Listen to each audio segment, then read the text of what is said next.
beautiful people? Welcome back to Lou Rock TV. And I'm off today. It's a beautiful day. I survived. Man cave is intact. It was a little touch and go. My house did sustain damage from the first hurricane, Helene. So we were scrambling, trying to get the house in order a little bit quicker than normal because Milton was right behind, probably a week later, a week and a half later. So I've been extremely busy and stressed in my personal life. I've been extremely busy and stressed in my professional life. So that's why there was a little absence in YouTube for the tens and tens of subscribers that I have that are dying for Lou Rock TV content.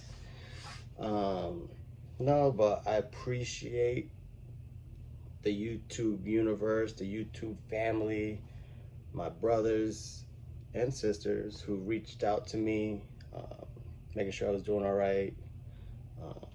You know, I wasn't really attached to my phone, so I got to it when I got to it. But just know that it was much appreciated, and everything's okay. You know, as stressful as it was, you know, I still consider myself very lucky, because a lot of people were not as lucky as me. So that's what I was busy doing, trying to help people get their life back in order. You know, try to bring back some normalcy in their life. Just try to make life easy from that devastation. So Florida's getting back together. Things are getting back to normal with the gas shortages and just, you know, normal things that we take for granted. But yep, things are good now, or things are better now. But you know, during a state of emergency, the mail stops. So adding to my stress of 2 hurricanes back to back, you know, the city of Tampa, Pinellas County, you know, record rains and surges. I had a lot of stuff coming in the mail. And the mail stops. And I swear to you, I had 5 items myself from eBay. Just stuff I was planning on, you know, I was going to do a little mail day pickup as it comes. But with the mail stopping for a week, for obvious reasons, you know, I was stressed. I was like, I hope they're storing it correctly. I hope they're not losing it. And then on top of that, I bought a monster card from my boy Rick, Vintage Ball Cards, my homie Misfit. And I won a second place. So I think I might do that on a separate video, just because my boy Danny deserves his own video. I really appreciate it. But I gotta send him a text actually, because I just got this mail and I haven't sent out a text, but got the package in one piece. Super cool. But yes, this 4 minutes in, just with all that being said, I'm good. The mail's here. But I'm super excited about the cars I got. I got some historical figures. You guys know I'm diving into the Hall of Fame autograph realm. You know, I'm still a Hall of Fame rookie card guy, post-war specifically. But you know, some of the rookie cards, there is still some low-hanging fruit that I could probably, you know, snatch and get right away. But I like leaving those for shows, you know, Christmas gifts, unless there's a killer deal. Like I could get 51 Bowman Nelly Fox if I want. I could get a 1960 Willie McCovey if I want. But you know, a lot of the stuff I need, like a 54 Ernie, 54 Hank, you know, that's stuff that I gotta scrounge up.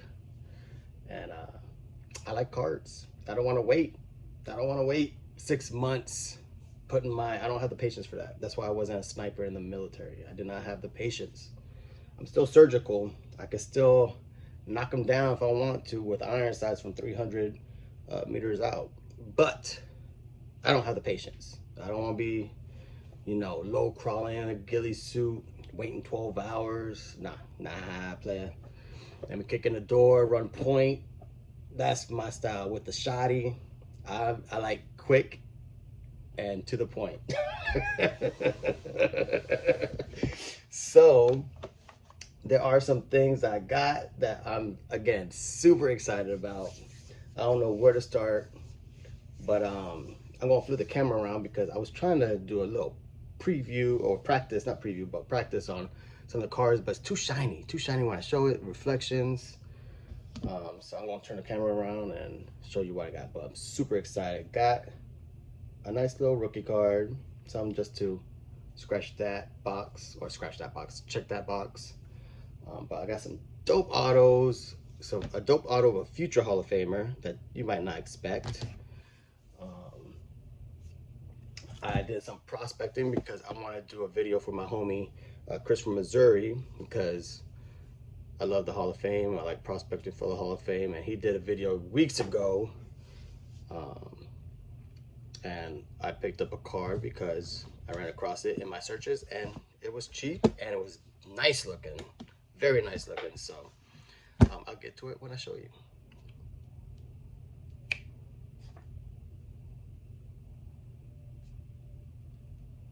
Turning the camera around. All right, beautiful people, I am back, and let's just start off with a banger. You know, I have several of his rookie cards, but they're like the Bowman's best. Had to get the rookie card for Doc Holliday, 1997 Bowman Chrome. Beautiful card. You know, hits all the boxes. You know, nice eye appeal. Price was good. Got it for 20 bucks, and I needed it. You know, 2-time Cy Young winner, AL, NL. 5th pitcher to do that, to win a Cy Young in both leagues. What else has he done? I know he's pitched a perfect game. 2nd no-hitter in the postseason. So he's pretty accomplished. Yeah, it's a shame he died. He actually died. He crashed his plane real close to my house, about 20 minutes from my house. It was a real sad day because I had some buddies that were friends of his. And I believe Roy Halladay was only 40 years old when he passed. Super sad, man. I believe his wife still lives in the area. Super sick. So I'm happy to have that. Let's put that down right at the channel. All right, what is next? Let me start off with something a little out of the box. I believe I do a little prospecting myself. And you know what? Let's go with this one. So, you know, if I'm listening to Hall of Fame content, there's only one podcast I go to, and that's Cracking Cooperstown. I love Cracking Cooperstown. Those are my homies. They're friends. That's Dom and Jake. And I'll put a link in the description below of their latest episode. But they're always dropping knowledge. I like listening to them. I like poking the bear, especially with Dom. It's just so easy. But I love and I do value what they say. They are younger than me, and they are into the funny math, the funny numbers, sabermetrics, the matrix itself. Sabermetrics is what I wanted to say. But you know, they think like these young writers do now, and they are big on War 7, ERA plus, all that stuff. I'm still a gut eye test kind of guy, but I'm getting to a point where I haven't seen a lot of these players. Probably none of these players. So I take into account what they say, value their opinion, and they know their stuff. So I'll put a link in the the description below to their latest podcast. I suggest you like and subscribe and follow it because it is sick and great and awesome. But when it comes to Tommy John, I've always been like, I'm not putting a guy in because of the surgery. If we're going to do that, let's put the doctor in. But if you put everything together, the totality of everything, I mean, Tommy John has 288 wins. He has over 2,200 strikeouts. And he's a Yankee, or was a Yankee on one of his many stops. So I'm okay with it. And then on top of that, so if you add his player plus his contributions to the game, I mean, how can you deny it, man?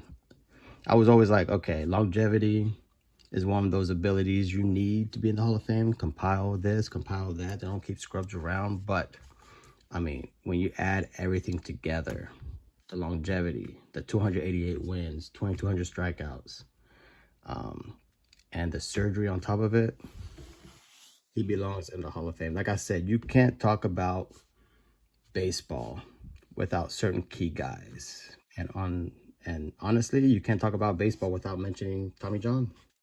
There you have it. Tommy John, Hall of Famer, future. All right, another future Hall of Famer, thinking out the box. Now, this cat, a lot of people knew him as Country. I remember them calling them that, Country Joe.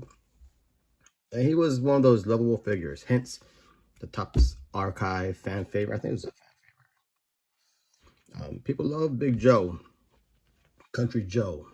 But as I dove into it, because, you know, as you go into the Hall of Fame rabbit hole and you start looking up, you know, different Hall of Famers like Al Barlick and different umps, I was wondering about Joe West because he was the name for me, aside from Angel Hernandez for different reasons.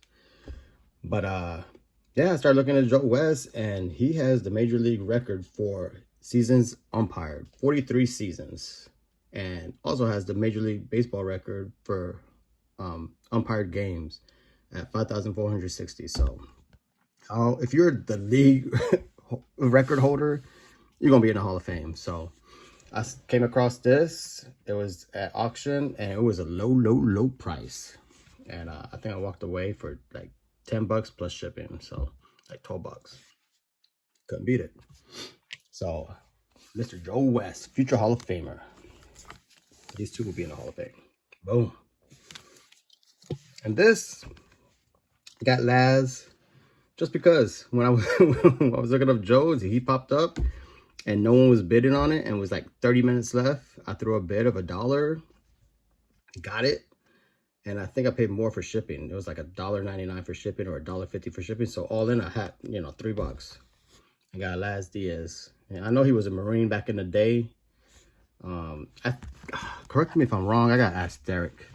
I think he was the one that was attacked by some drunk fan in Kaminsky. Was it a Chicago game?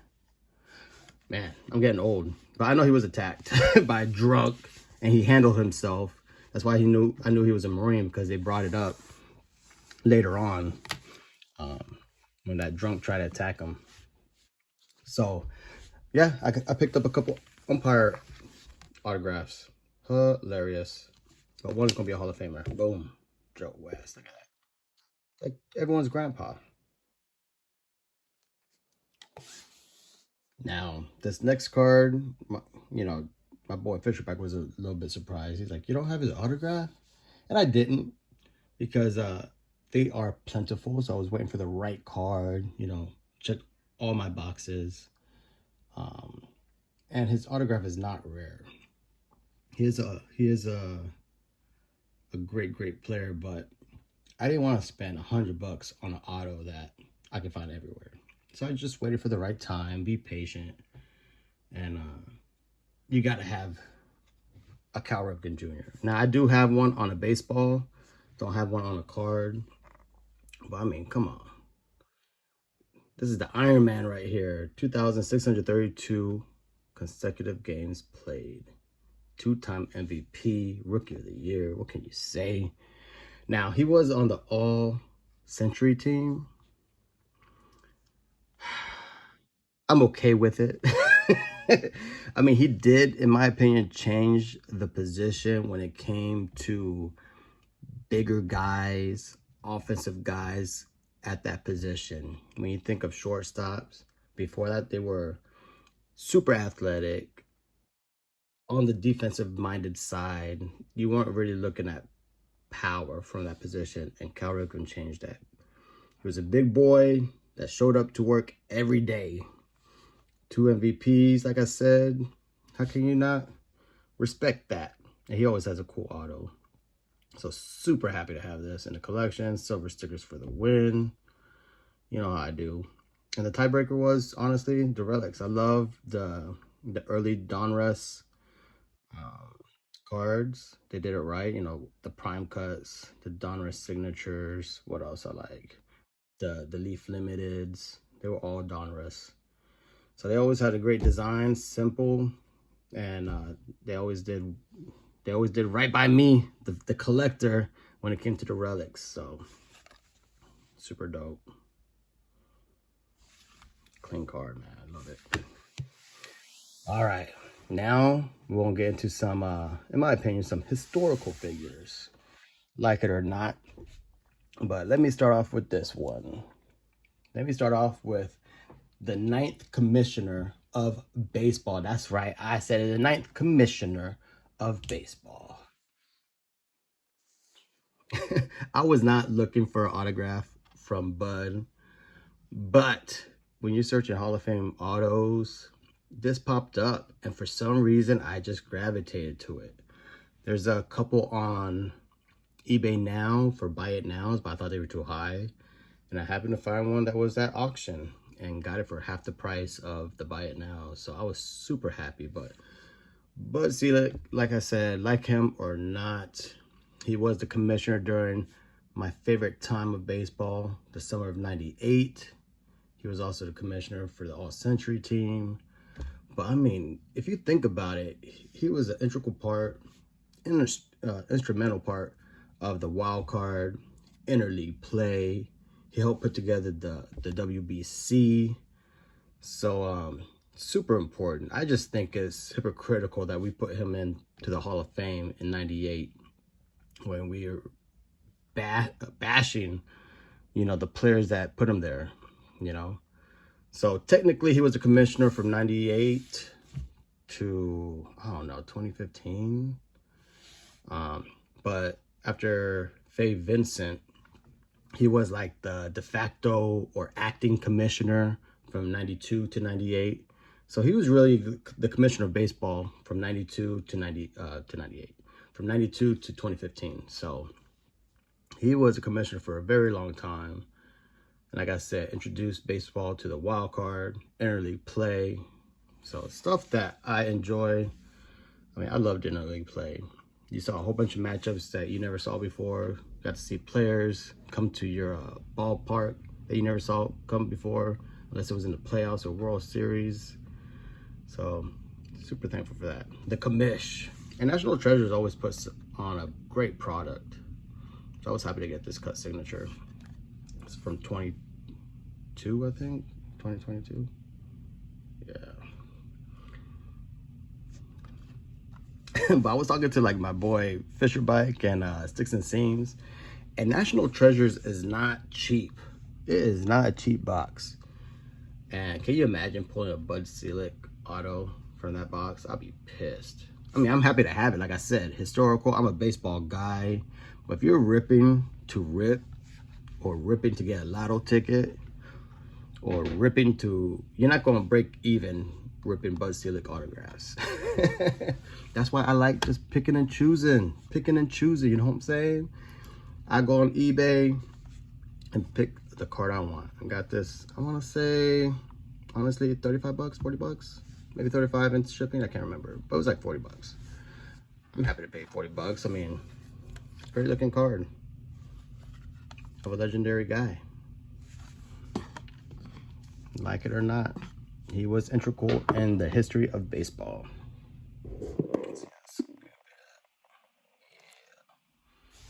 I love baseball. All right. Now the last one, the Big Daddy.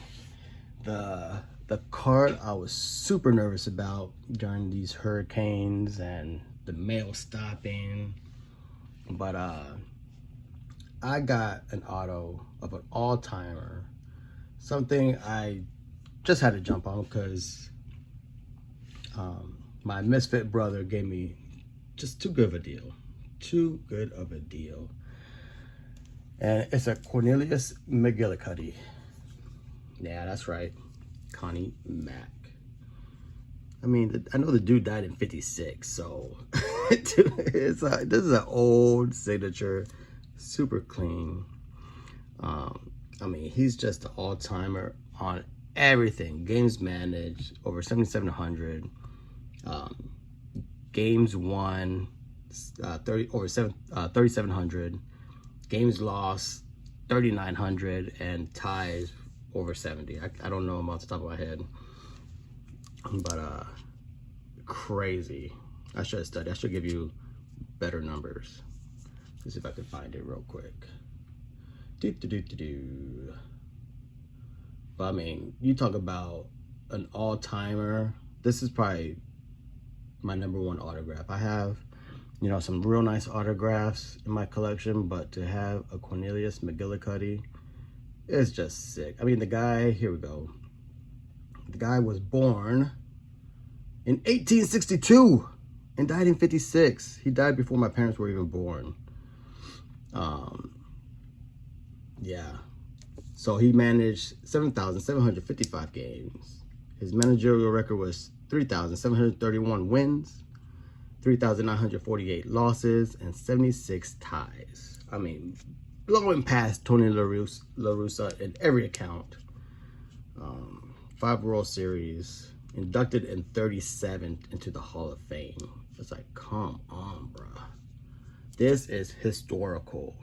Hence, history of baseball. I'm so stoked. This is one of my prized possessions in my collection. Connie Mack. Cornelius. That'd be a cool name for a dog. I don't know why I said. My kids want a dog, another one, and I'm just thinking of, you know, if that happens, cool names. But what a cool autograph. Connie Mack. Let me turn this camera around. This is sick. Super sick. All right, beautiful people. That was my epic haul. This beautiful Connie Mack. I mean, come on, bro. I can't stop smiling. I also have a monster card. As big as that is, I'm super excited to have it. You know, I've been working a lot of overtime. And the wife was just happy I was home because I haven't been home in a long time. And she was like, you deserve it. Buy yourself whatever you want. So I splurged a little bit. Got a nice card coming. Probably in a week or two. It's gotta go through authentication, but I cannot wait to show you guys that card. And yeah, I don't want to say no more. But yeah, a Connie Mack. Super sick. Not too many people can say they have a Connie Mack cut auto. Nice little Joe West. Got me a Bud Selig. I mean, just baseball stuff, man. I love it. I love it. Boom. Hey. I don't know. I gotta think of a thumbnail. The life of a YouTuber.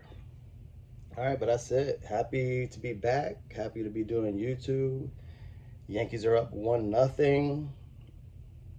Right now, life is good. So with that, peace out. All rise, baby, and go Yankees.